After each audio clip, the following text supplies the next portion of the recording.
श्री कृष्ण कहते हैं कि खुश रहना है तो जिंदगी के फैसले अपने परिस्थिति को देख कर ले। दुनिया को देखकर जो फैसले लेते हैं वो दुखी ही रहते हैं। जिंदगी में हैरानी भी होती है और बहुत परेशानी भी होती है। सब कुछ अच्छा होता है जब ऊपर वाले की मेहरबानी होती है। सबको यहाँ अपनी जिंदगी से शिकायतें हैं। जिंदगी तो वही जीते हैं जो हर वक्त मुस्कुराते हैं। जीवन में दिखावा दुख देता है।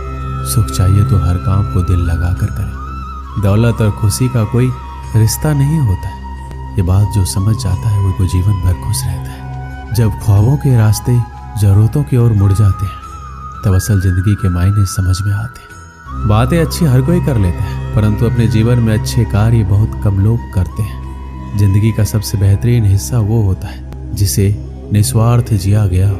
रुलाती है, हंसाती है, गिराती है, उठाती है, कभी दूर कभी पास अपनों के लाती है। ये जिंदगी हमें कितना कुछ सिखाती है। इस दुनिया में हर इंसान उस चीज के लिए रोता है जो उसके पास नहीं है। जब वो चीज उसके पास होती है तो उसका वो कद्र नहीं करता है। जितना गैरों से सतर्क रहते हो उतना ही अपनों से भी सतर्क रहना चाहिए, क्योंकि सबसे ज्यादा धोखा अपने ही देते हैं। यही जीवन की सच्चाई है। 1 रुपए की औकात रखने वाले 1 लाख बताएंगे। ऐसे लोग सिर्फ आपका दिल दुखाएंगे। ऐसे लोगों से दूर रहना चाहिए।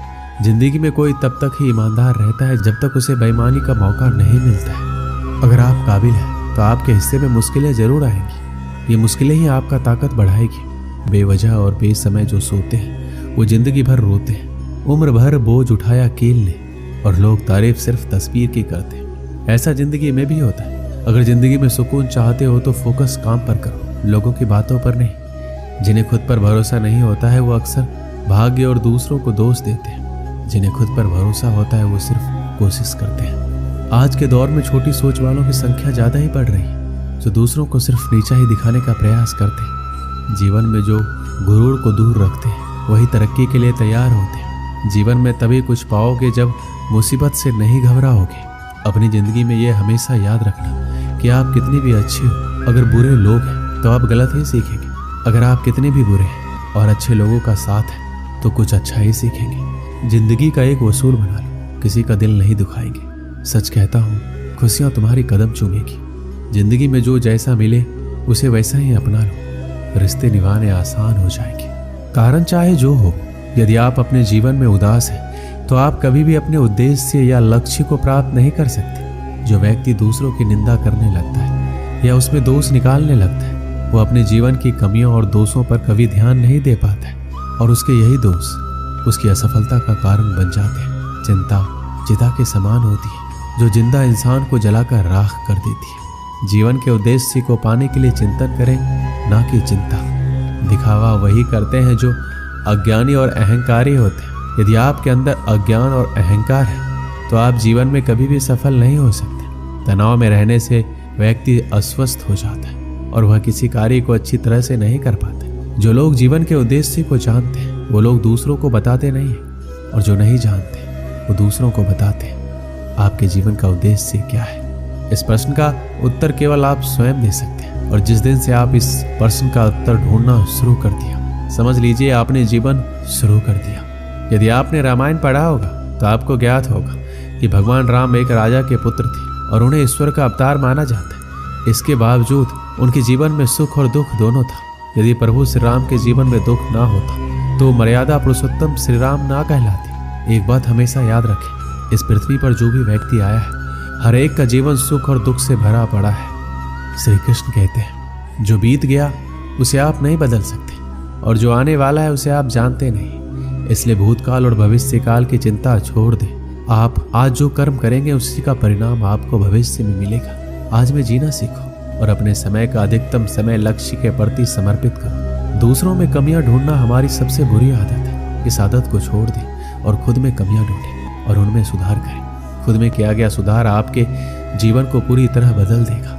आपकी क्षमता दिन दूनी और रात चौगुनी बढ़ेगी। जीवन में संकल्प लेना सीखें। उदाहरण के लिए, अगर आपने सोचा है कि आज हमें ये कार्य करना है तो उस कार्य को निश्चित ही करें। अगर आपने सोचा है कि 2-4 घंटे पढ़ना है तो जरूर पढ़ें। भले ही मन पढ़ाई में ना लगे पर एक अच्छा आदत बनेगा जिससे आपको सफलता की एक सीढ़ी चढ़ने में आपको मदद मिलेगी। त्याग करना सीखें। कई बार क्षणिक सुख के लिए हम अपनी कीमती वक्त बर्बाद करते। उदाहरण के लिए बुरी आदत है दोस्तों से ज़्यादा समय तक फिजूल की बातें करना, ज़्यादा देर तक टीवी या फिल्म देखना। कई बार जब हम पढ़ाई करते हैं तो ऐसे दोस्तों के साथ रहते हैं जो पढ़ाई में बाधा बनते हैं, उन्हें छोड़ नहीं पाते। ज़रूरतमंद की हमेशा मदद करें, उतनी मदद जरूर करें जितना आप कर सकते हैं। इस आदत की वजह से मन में सकारात्मक विचार आते हैं और हृदय प्रसन्न रहता है।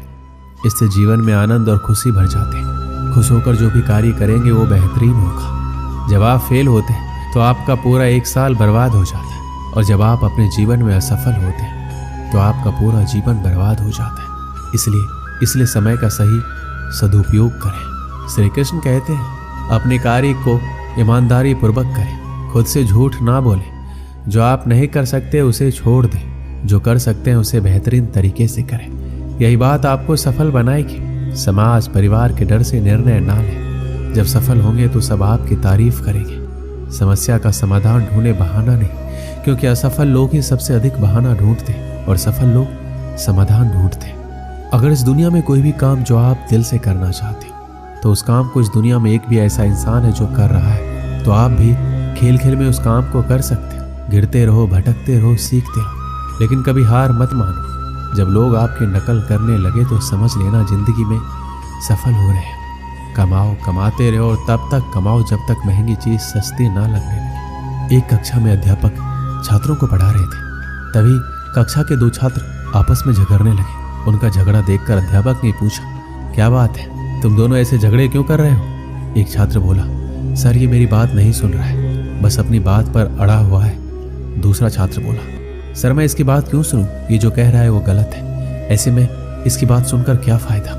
इसके बाद दोनों फिर से आपस में उलझ गए। दोनों की सुलह कराने अध्यापक ने उन्हें अपने पास बुलाया। दोनों छात्र अध्यापक के डेस्क के पास जाकर खड़े हो गए, एक डेस्क की ओर और दूसरा डेस्क की दूसरी ओर। अध्यापक ने डेस्क की दराज से गेंद निकाली और उसे डेस्क के बीचों बीच रख दिया। उसके बाद वो दोनों छात्रों से बोले, इस गेंद को देखकर बताओ ये किस रंग की है। पहला छात्र बोला, ये सफेद रंग की गेंद है सर। दूसरा छात्र बोला, नहीं सर ये तो काली है। दोनों के उत्तर एक दूसरे से भिन्न थे, लेकिन दोनों अपनी बात पर अड़िग थे। दोनों में फिर तू मैं होने लगी। अध्यापक ने दोनों को शांत कर अपने स्थान बदलने को कहा। दोनों ने अपने स्थान बदल लिए। अध्यापक ने फिर वही प्रश्न दोहराया कि अब बताओ कि गेंद का रंग कौन सा है। इस बार दोनों के जवाब एक दूसरे से भिन्न थे। अब पहले छात्र ने कहा सर गेंद काली है और दूसरे ने कहा सर गेंद सफेद है। लेकिन अब की बार वो अपने खुद के जवाब से हैरान भी थे। दोनों अध्यापक को समझाते हुए बोले, ये गेंद दो रंग की बनी हुई है, एक तरफ से देखने पर सफेद दिखती है, दूसरी तरफ से देखने पर काली। तुम दोनों के जवाब सही हैं, फर्क बस तुम्हारे देखने में। जिस जगह से तुम इस गेंद को देख रहे हो वहां से तुम्हें ये वैसे रंग का दिखाई दे रहा है। जीवन भी वैसा ही। जीवन में किसी भी चीज, किसी भी परिस्थिति या समस्या को देखने का नजरिया भिन्न हो सकता है। ये जरूरी नहीं कि जिसका मत आपसे भिन्न है वो गलत है, ये बस नजरिए का फर्क है। ऐसे में हमें विवाद में पढ़ने के स्थान पर दूसरे के नजरिए को समझने का प्रयास करना चाहिए। तभी हम किसी की बात बेहतर ढंग से समझ पाएंगे और अपनी बात बेहतर ढंग से समझा पाएंगे। दोनों छात्रों के अध्यापक की बात समझ में आ गई और दोनों ने अपना झगड़ा भुलाकर सुलह कर लिया। इस कहानी से हमें क्या सीख मिलती है? जीवन में परिस्थितियां भिन्न हो सकती हैं, उन परिस्थितियों के प्रति लोगों का नजरिया भिन्न हो सकता है। हम अक्सर किसी भी परिस्थिति को जाने बिना अपनी टिप्पणी दे देते हैं और अपनी बात पर अड़ जाते हैं। ऐसे में विवाद या बहस की स्थिति निर्मित होती है जो अंततः संबंध बिगाड़ने का कारण बन जाती है। इसलिए किसी भी बात पर अपनी टिप्पणी देने के पहले परिस्थिति या मामले की अच्छी तरह जानकारी ले लेनी चाहिए। साथ ही यदि मत भिन्नता की स्थिति बने तो दूसरे के नजरिए को समझने की कोशिश करना चाहिए ताकि विवाद नहीं बल्कि बेहतर संवाद स्थापित हो सके। दोस्तों इस वीडियो में बस इतना ही। मिलते हैं अगली वीडियो में। अपना ख्याल रखिएगा। जय श्री कृष्ण।